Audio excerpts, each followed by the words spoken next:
आजकल क्रिप्टो के बारे में बहुत कुछ सुनने को मिलता है। कोई करोड़ों बना रहा है तो कोई ठगा जा रहा है। लेकिन क्रिप्टो करेंसी आखिर है क्या और पाकिस्तान में इसे बैन करने की बात क्यों हो रही है?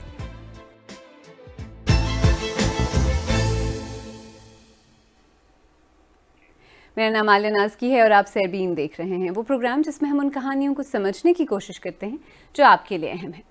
कुछ लोग कहते हैं कि क्रिप्टो ही मुस्तकबिल और फाइनेंशियल आज़ादी का रास्ता है, तो कुछ इसकी अनस्टेबिलिटी, उतार चढ़ाव और क्रिप्टो क्रैशेस की बात करते हैं। वैसे क्या मेरी तरह क्रिप्टो, इससे पैसे बनाना, पैसे लुटाना आपके सर के भी ऊपर से ही निकल जाता है? क्रिप्टो है क्या, समझने की कोशिश करें। बिटकॉइन, इथेरियम, लाइटकॉइन, डॉजकॉइन, आखिर इतने सारे कॉइन्स ये हैं क्या? ये सब क्रिप्टो या डिजिटल करेंसीज हैं जो रुपए या डॉलर की तरह नहीं, जिनको दुनिया में मुख्तलिफ मुल्क के सेंट्रल बैंक नोट्स और सिक्कों की शक्ल में छापते हैं। क्रिप्टो करेंसी सिर्फ डिजिटल दुनिया में एग्जिस्ट करती है। इन्हें डिजिटल वॉलेट में रखा जाता है जो ऑनलाइन या किसी डिवाइस पर मौजूद होती है। क्रिप्टो करेंसी को रुपए और डॉलर की तरह एक दूसरे को भेजा भी जा सकता है और उनसे शॉपिंग भी की जा सकती है। मगर ये काम कैसे करती है? अगर आप अपने बैंक कार्ड से कोई चीज़ खरीदते हैं तो इसे दुकानदार बैंक के जरिए कंफर्म करता है कि आपके पास पैसे हैं या नहीं। अगर आपके अकाउंट में पैसे हों तो आपकी ट्रांजैक्शन मुकम्मल हो जाती है और आपका बैलेंस आप दें। इसके बरक्स crypto peer to peer system है, यानी आप रकम एक दूसरे को बराह रास्त भेज सकते हैं। इसमें कोई बैंक, तीसरा शख्स या कंपनी इन्वॉल्व नहीं। क्रिप्टो भेजने और वसूल करने के तमाम रिकॉर्ड एक डिजिटल रजिस्टर में दर्ज किए जाते हैं और ऐसे हजारों रजिस्टर्स हैं जिन पर हर एक ट्रांजैक्शन को रिकॉर्ड किया जाता है ताकि धोखा न हो। इस रजिस्टर के निज़ाम को ब्लॉकचेन कहते हैं। इस रजिस्टर या ब्लॉकचेन को कोई बैंक या एक शख्स नहीं चलाता, बल्कि इसमें हजारों लोग कंप्यूटर इस्तेमाल करके इस नेटवर्क का हिस्सा बन जाते हैं और ट्रांजैक्शंस को वेरीफाई करते हैं।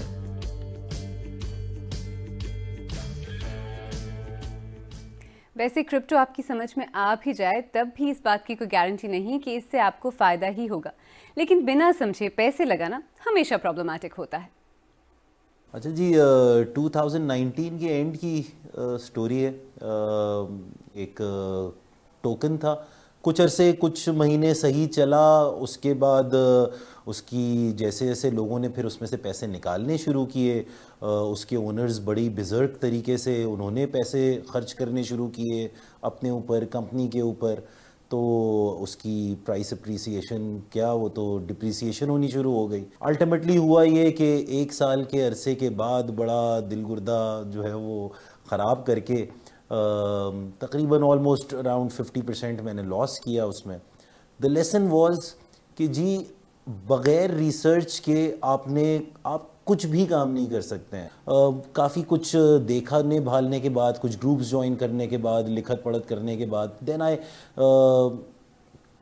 started investing as a trader and not an investor. और अल्हम्दुलिल्लाह I think there are couple of projects that I am invested in currently. उसमें मल्टीपल टाइम्स अल्हम्दुलिल्लाह इन्वेस्टमेंट मेरी बढ़ी। चलें, अगर आप इन्वेस्टर हैं तो ठीक है, रिस्क लेना आपके काम का हिस्सा है। लेकिन क्या आम नौजवान पाकिस्तानी भी क्रिप्टो में इन्वेस्ट करना चाहते हैं?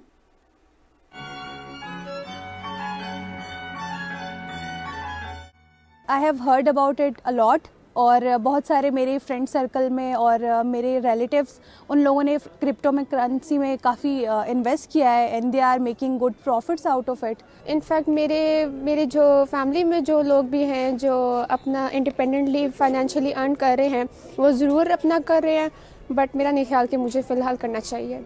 रिसेंटली मैंने न्यूज़ में भी सुना है कि हम लोग लॉस में जा रहे हैं क्रिप्टो में, और काफ़ी कंपनीज़ हैं जो फ्रॉड कर रही हैं, इन्वेस्टमेंट्स ले लेती हैं लेकिन उसके बाद भाग जाती हैं। सब कुछ जो है ऑनलाइन पे शिफ्ट हो गया। हम कोविड की वजह से देखते हैं तो इकोनॉमी जो है, जियो इकोनॉमिक्स हैं, वो शिफ्ट हो गए हैं इस तरफ को। तो मे भी फ्यूचर में मैं, अगर ये मुझे लगता है कि ज़्यादा जो वायबल है और क्रेडिबल है, तो मैं इसकी तरफ फोकस करूँगी। वैसे अगर कुछ अभी सोच ही रहे हैं तो कुछ नौजवान ऐसे भी हैं जो क्रिप्टो की लहरों पर डूबना उभरना सीख चुके हैं। मैंने क्रिप्टो 2 साल पहले स्टार्ट किया था। लकीली मैंने उन कॉइन्स में इन्वेस्ट किया था जो कि उस वक्त बहुत सस्ते थे और मुझे कुछ महीनों बाद ही प्रॉफिट हो गया था। 1 साल में मैंने बहुत कुछ सीखा, बहुत कुछ कमाया और मैंने काफ़ी सारे छोटे कॉइन्स पे ही अपना फोकस रखा था और छोटे कॉइन्स पर मैंने इन्वेस्टमेंट करके काफ़ी प्रॉफिट लिया। अभी इस वक्त मैं इन्वेस्टमेंट नहीं कर रहा क्योंकि मार्केट डाउन है, जो कि पूरे 2021 में भी और अभी भी ये ट्रेंड बरकरार है और मुझे लगता है ये अगले 6 महीने तक ऐसे ही रहेगा, जिस वजह से मैं इन्वेस्टमेंट करने से कतरा रहा हूँ। तो पाकिस्तान में अब तक क्रिप्टो की ट्रेडिंग कैसी रही है? अब तक किस तरह की मुश्किलात रही हैं? बेसिकली मैं इस मार्केट का 2016-17 में बना और उस वक्त काफ़ी कॉम्प्लिकेशंस थी पाकिस्तानियों के लिए इस मार्केट में पार्ट बनने के लिए, क्योंकि अवेलेबिलिटी नहीं थी रिसोर्सेज की। क्रिप्टो में दाखिला बहुत आसान है, अकाउंट बनाना 2 मिनट लगते हैं, अकाउंट बन जाता है आपका। देखिए आज तक हम ना आसान सॉल्यूशंस लेते आए हैं। पाकिस्तानियों की हमारी हुकूमत की कोशिश रही है, नहीं संभल रही बैन कर दो। हाँ, रेगुलेशंस लाई जाए, रेगुलेशंस को मुताबिक उनको रेगुलेट किया जाए चीज़ों को। आप अवेयरनेस देना, बैन करना कौन सा सोल्यूशन है? आप यकीन करें आपके बैन करने से ये स्कैम्स और बढ़ेंगे, क्योंकि फिर ये और ब्लैक मार्केट में काम होना शुरू हो जाएगा। ये फ्यूचर है, आप माने या ना माने, आप खुशी से मान लें आपका फ़ायदा, वरना इसने आपको अडॉप्ट तो करना है ही हिम्मत हार के एनीवे। अच्छा, अगर आपने क्रिप्टो के बारे में सुना है तो आपने इससे लिंक्ड स्कैम्स के बारे में भी सुना होगा। हर नई चीज़ के साथ कॉन आर्टिस्ट को भी नया मौका मिल जाता है।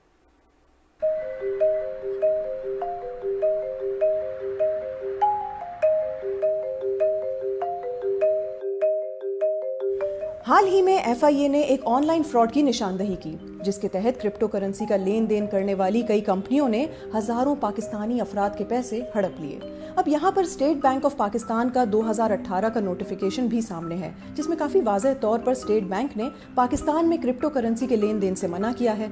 लेकिन इसके बावजूद पाकिस्तान में इस डिजिटल कारोबार में सिर्फ इजाफा देखने को मिल रहा है। अब जहाँ पर इजाफा देखने को मिल रहा है, वहीं ऑनलाइन धोखाधड़ी के वारदातों में भी इजाफा हो रहा है। स्कैम्स और फ्रॉड तो खैर हर तरह के फाइनेंशियल प्रोडक्ट्स के साथ किए जा सकते हैं। हुकूमत को क्रिप्टो करेंसी के बारे में क्या खदशात हैं? इसे बैन करने की बातें क्यों हो रही हैं? इसकी तादाद का अंदाज़ा लगाना मुश्किल काम है अभी इस वक्त के पाकिस्तान में क्रिप्टो के यूज़र्स कितने हैं या कितने लोग हैं जो मुख्तलिफ आपकी जो एक्सचेंज कंपनीज़ में क्रिप्टो की काम कर रहे हैं या वहाँ पर इन्वेस्ट किया हुआ है। जब तक ये चीज़ें रेगुलेट नहीं होंगी तब तक इसके बारे में अंदाज़ा करना मुश्किल काम है। हमारे खदशात जो ख़ास तौर पे लॉ इन्फोर्समेंट एजेंसीज़ के ये हैं कि ये क्रिमिनल एक्टिविटीज़ में इस्तेमाल होती है और जितने भी आपकी टेरर फाइनेंसिंग है या मनी लॉन्ड्रिंग है या और भी आपके लीगल सेल ऑफ ड्रग्स कह लें आप, वो सब इस काम में जो है वो इस्तेमाल होती है क्रिप्टो करेंसी। अगर क्रिप्टो करेंसी का बिजनेस पाकिस्तान में हो भी तो वो एक लीगलाइज तरीके से हो। तो क्रिप्टो का टोटल मार्केट पाकिस्तान में दुनिया भर में कितना बड़ा है? देखें, इस वक्त पाकिस्तान में अंदाजे के मुताबिक क्रिप्टो करेंसी की टोटल मार्केट $20 बिलियन है और दुनिया भर में ये तकरीबन $2 ट्रिलियन बड़ी मार्केट है। कुछ मुल्क अभी कानून साजी के बारे में सोच ही रहे हैं, लेकिन एल सल्वाडोर में आप क्रिप्टो करेंसी को कानूनी तौर पर चीज़ें खरीदने बेचने के लिए इस्तेमाल कर सकते हैं। और टेस्ला एक ऐसी बड़ी कंपनी है जिसके कुछ एसेट्स बिटकॉइन क्रिप्टो करेंसी में भी रखे हुए हैं। हम शायद क्रिप्टो के बारे में उसी तरह परेशान और अनश्योर हैं जैसे वो लोग होते जिन्हें पहली बार सोने और चांदी के सिक्कों की जगह कागज़ के रुपए दिखाए गए होंगे। हमारी दुनिया पहले ही एक कैशलेस डिजिटल इकोनॉमी के रास्ते पर चल पड़ी है। आप खुद ही सोचें कि अब हम कितनी सारी पेमेंट्स और शॉपिंग बिना कैश के ऑनलाइन करते हैं। इस वक्त मसला शायद ये है कि क्रिप्टो करेंसी ने दुनिया भर की हुकूमतों को ज़रा पीछे छोड़ दिया है और अब हुकूमतें इसे रेगुलेट करने के लिए सिस्टम्स बनाने की दौड़ में लगी हैं।